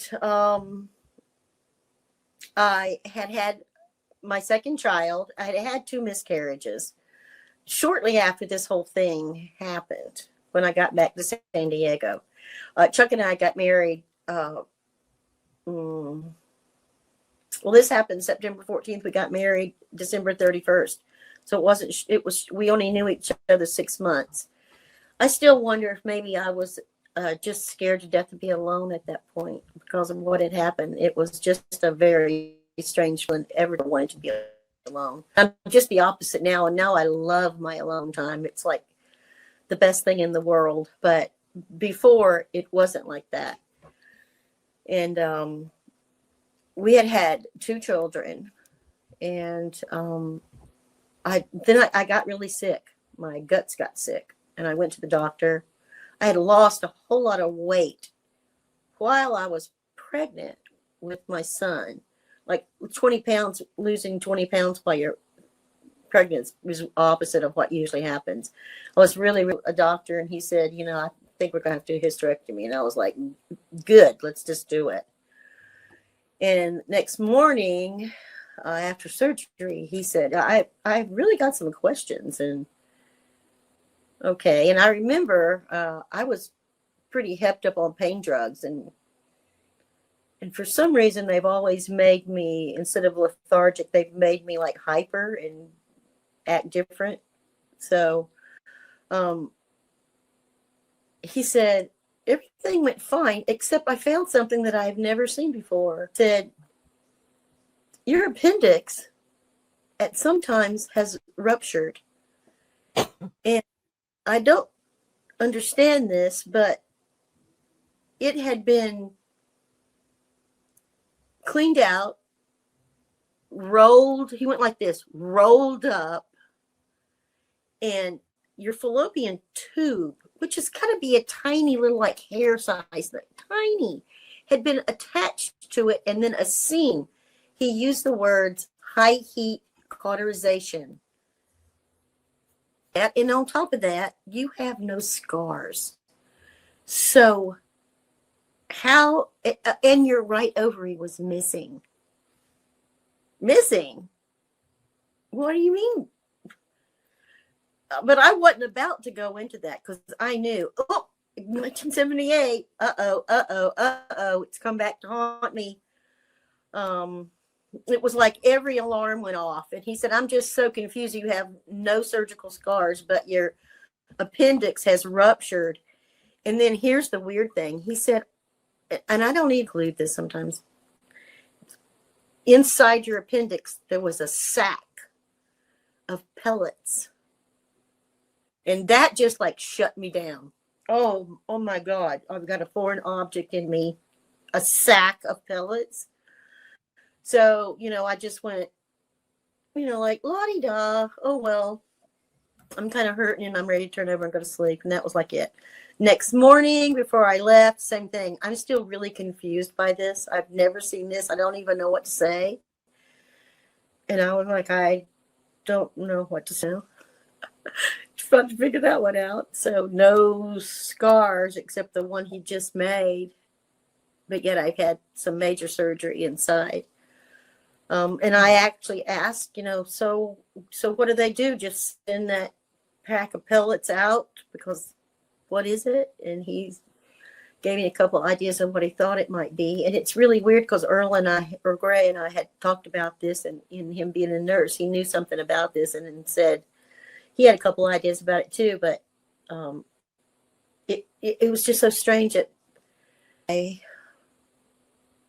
couldn't figure out if I had been harmed or helped. Well, what did you find out later about your ovaries from the military? Just last year. Yeah, it was just last year.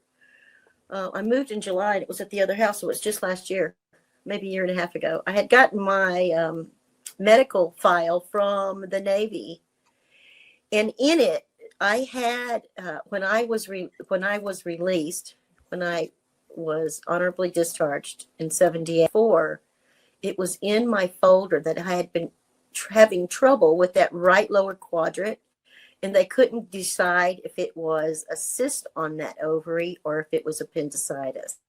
So I know I had the ovary. I had already had two. 3 months prior to you separating, Yeah. it had been documented that you had it. Yeah, not only that, but I didn't trust the Navy doctors, and so I actually went to a civilian doctor, and I also there was a right ovary there, and it had a gigantic. So that tells you something. So then the whole ovary is missing. The tube has been sewn into a seam, and none of that made Pouch, sense. I think you called it a pouch. Yeah. Yeah, a pouch. We called it a pouch. That was just creepy. So then I hear about people's implants, years and years and years later, and I'm thinking, gosh, was that an implant or was that something to help me? Is that what saved me? Is that why I hurt so bad? And thank goodness Dad gave me phenobarbital. I mean, I honestly think that might have saved my life right there. So that was 87 when you had your son and you had your hysterectomy, right? 87, 88. I'm sorry, 89. I apologize. And then from there, obviously life happened, and I know, and then we go to 2022 when you have. Yeah. So I'm sitting minding my own business at my desk. I'm living in Cazadero in the Redwoods, and I'm kind of under somebody else's house, and I'm working at my super lit with every kind of light imaginable to bring the light in. It's dark in the Redwoods. I hear in my head, UFO movie. I thought, what was that? It was like a voice came in to my head and said, look up a UFO movie. And I just thought that was the weirdest thing. So I stopped what I was doing and I went to my iPad and went UFO movie. And I thought, oh let me go to Amazon. Because anything, they pretty much have everything. And it came up, John Yost movie had been released that exact day. I think it was May 3rd, 22.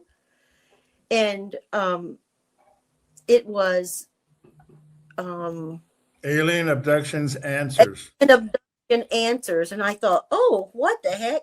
And I bought it, which I never, ever buy a movie. I didn't rent it. I bought it. And sat down in the chair because at this point, I'm intrigued. I've only heard that voice in my head with the aliens. And from something I conceived my children, I heard it. It said, you just made a baby.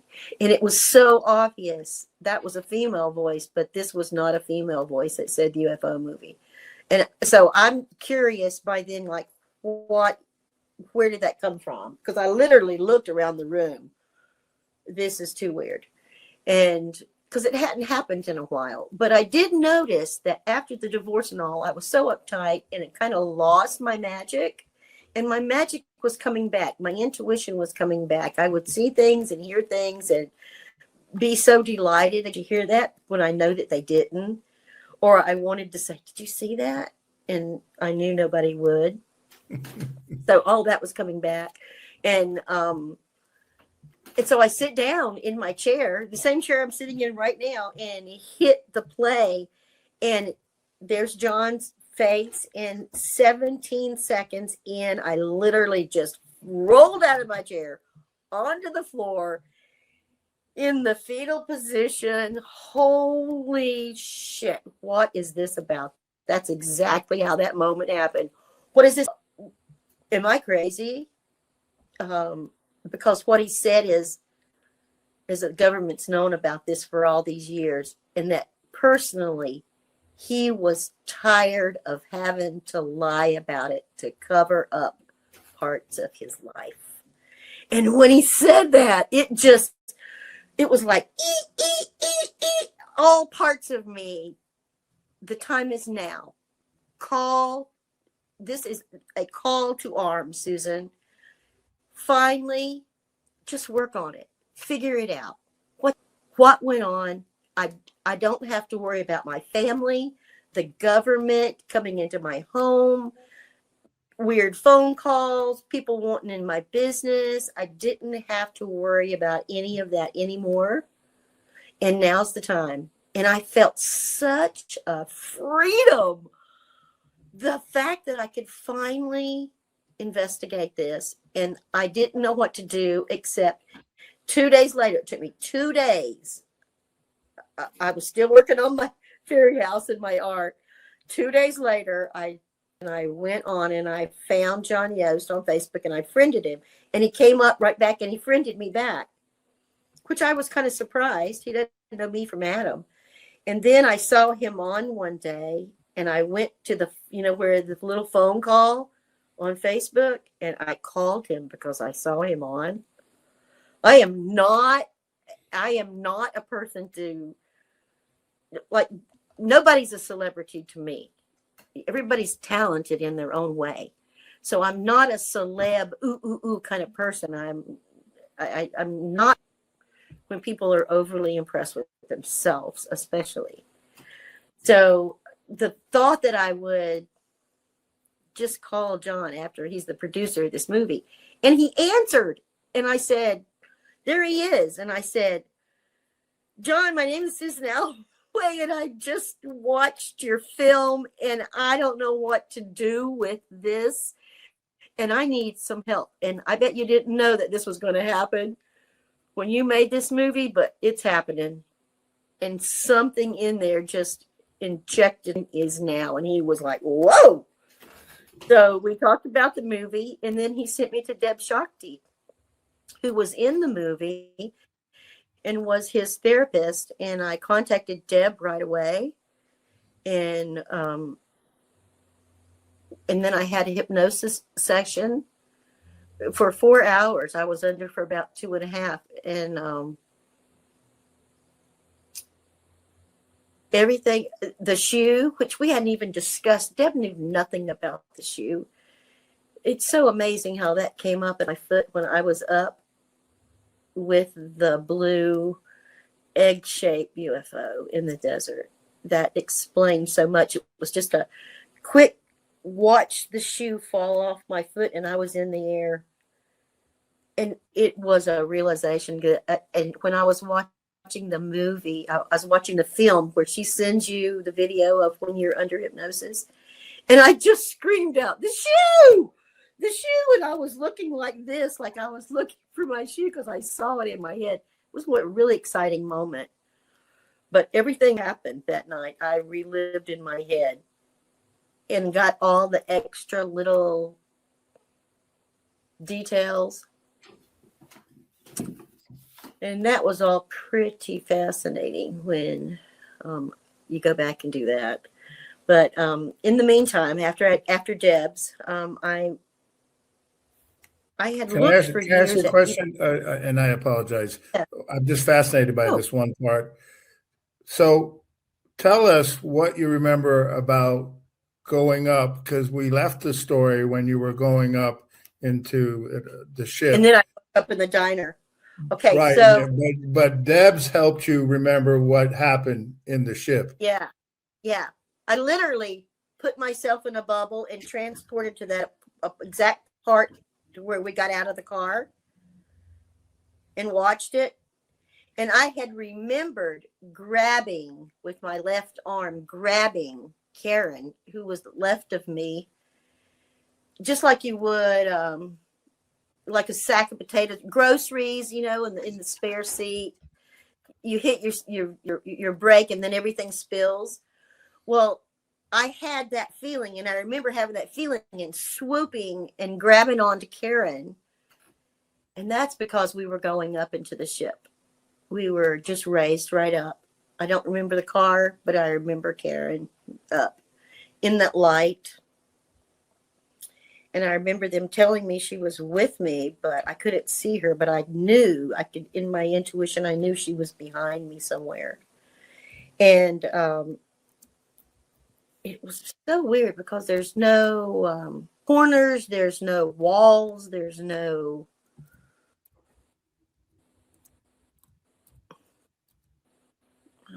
how would you say it? Because there's walls, it gives you a specific area. But inside that ship, there was no enclosed feeling of walls. And everything was white, milky, including the beings. They were still gray, but everything was white, milky. And nothing was like this. I don't cabinets. There's no furniture. There was only railings, like these long, skinny rails that were attached. I can't even say they were attached to the wall because there's no wall. They were just floating. It almost sounds like in the Matrix, that room Neo goes to, where like it's like the walls fall away and there's stuff, but he's in a space, but there's no, like Bill Skywalker's thing, like a seamless. Huh. Oh, really? Yeah. I mean, well, there's a cool part in there that I've always related to, which is this room, this virtual room where he's practicing, and it's a room I've seen and been in somehow, and I'm not sure, but it's vast. Like you can feel there's an area, but it's vast at the same time. Is that what you're describing? Yes. I don't want to put words in your mouth, but yeah. It all just bleeds into it. There's no conception of space. Right. Conceptually, no space. It's all curved. Everything's just, it's almost like you're in a dome, but you're probably not in a dome. I mean, I just don't know. But this is the weird part that I struggle with. So I know I was sitting when he laid me down, but the fact that I was sitting means there was gravity. I was sitting on something that had to be attached to something. And in my head, I could see a pedestal and a flat table, and I'm on that table. And there's something over there in front of me, like way at the end of the table, but it's hard to say because there's no conception of space. But right beside me was that gray alien. And in my head, I don't remember. I just remember a constant feeling of calm. And then I thought, this is just too weird. And then I looked at the alien and I wanted to touch him. And in my head, I was thinking, oh, I really want to touch you. And I remember my hands were like, oh, I really want to touch you. And it said, that's okay. Oh, and then I was scared to death because it heard me. And then it said, it's okay. You can touch me. And I just ran. I don't think I even looked at it. It was so creepy that the whole feeling of it, running my finger down it. And then when I pulled my hand back, I smelled it. And so and in my mind, I was like, oh, ew, ugh. You know, like that's disgusting. And it said, no, it's not ew. I am you and you are me. And I thought, these are my thoughts. No, I'm a vanilla girl. I don't smell like rotting Parmesan. I was thinking I had life. And it was like rotting Parmesan cardboard. You told me, you said stinky cheese when you told me. Stinky cheese. Yeah, like the worst rotting, because I still love Parmesan, but if it's really aged, it's almost like, well, you know, get away from me. And I love stinky cheese, but it really set me back because that's what it smelled like. And a baby diaper, like a pissy baby diaper. And it was all that together, you know. So when it said ooh, when I said ooh, and it heard me say ooh, and I thought at first it was like, is that offensive? Did I upset somebody? Or is that humor? If that's not ooh, it was just like he was laughing at me. And then I didn't feel shame or anything. I just thought, oh, I've been caught because he can read my mind. And it's really funny because since then I heard it somewhere that people said, if you ever find yourself in that position, think of a song that you know all the words to and start singing that song in your head because they can't read your mind if you're singing a song. And I thought I never heard. Oh, they can read your mind no matter what. Because when I said ooh and it went, oh, that's not ooh. I am you. You are me. And I thought, I'm a vanilla girl and I will never smell like that. But then, all those thoughts are just in the moment. You don't think of future. You don't think of what that is. It's all so different that there's nothing to compare it to here on Earth. It's ironic. I mean, we've been going and you're sharing it and we're almost out of time. That's the sad part about it. And I know that's probably the most significant part that you remembered through what you and Deb Shakti happened. And so one of the things I just want to make sure that people see before that you go, and I want you to share something too about what you want everybody to know. This is a book by Preston Dennett, who you met after, and your chapter is in there. Susan, is it chapter 19? Yep, I am chapter 19. So for those people who, and again, because we could talk for another hour, who want to hear more or read more, you can get Preston's book, and Susan's chapter is number 19. Preston has got 21 cases in there, and Susan's is one of them. And Preston is the one who actually referred Susan to us. And yes, it's so weird. I said, "What do I do, Preston? What do I do next?" And he says, "Make a report with MUFON. If you're not afraid of the government anymore, and there's no reason to be. I mean, there's many people. There's not. All I could think of is there's not that many men in black anymore. Right. All those crazy things that you hear. But then it came across Earl's desk, and then I met you, and then CJ threw it, and sometimes I hear people say things about MUFON, and it's like, I don't know what MUFON you're talking about, because I have found y'all to be the most loving, kind, giving bunch, and I can't wait to start going to your meetings every month in Southern California. That's Southern California MUFON. There's nothing. There's nothing in Northern California. No, there is, but yeah. There is. Well, there is, but it's not for me. It's not. Yeah. And yeah, it's not the good thing about this is you're sharing your story. People are hearing it. I know that's what you want. And I know that's what John wanted. I know that's what a lot of folks who are willing to open up to this. And Susan, we really appreciate it. Is there anything that you'd like to just go away with before CJ and I close out the show? Thank you again. But is there anything you'd like to say? I know. I don't know if my grandkids know it yet. One of the videos is really taken off to where there's like well over 100,000 people that have viewed it. That's on Breaking the Silence. Breaking the Silence. I was going to say, yeah. Yeah, it's just like taken off. And so I'm hoping that my grandkids have seen it, but I'm hoping that in time we can talk about it instead of me being the crazy grandma, because, people can play that way too. And it's hard to say because I didn't ask for it to happen. I wasn't summoning anything. I've never had to do that. I've had a fabulous, beautiful, joyful life, and it all has come to me, and I manifest well too.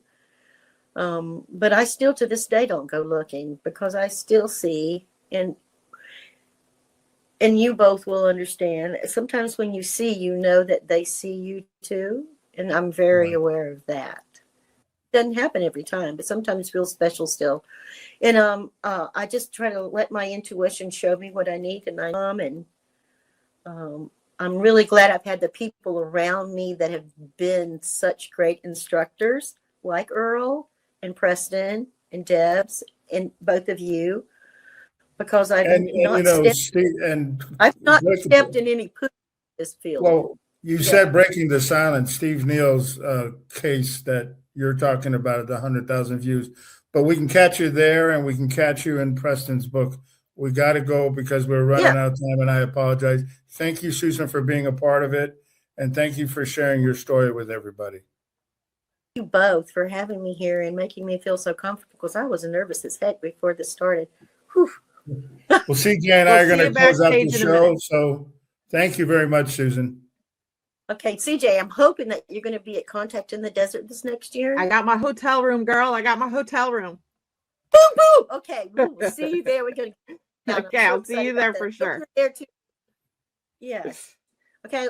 Thank you so much. I appreciate everything that you do. Cocktail by You're the always pool giving in me the- June. Bye, Susan. Yes. CJ?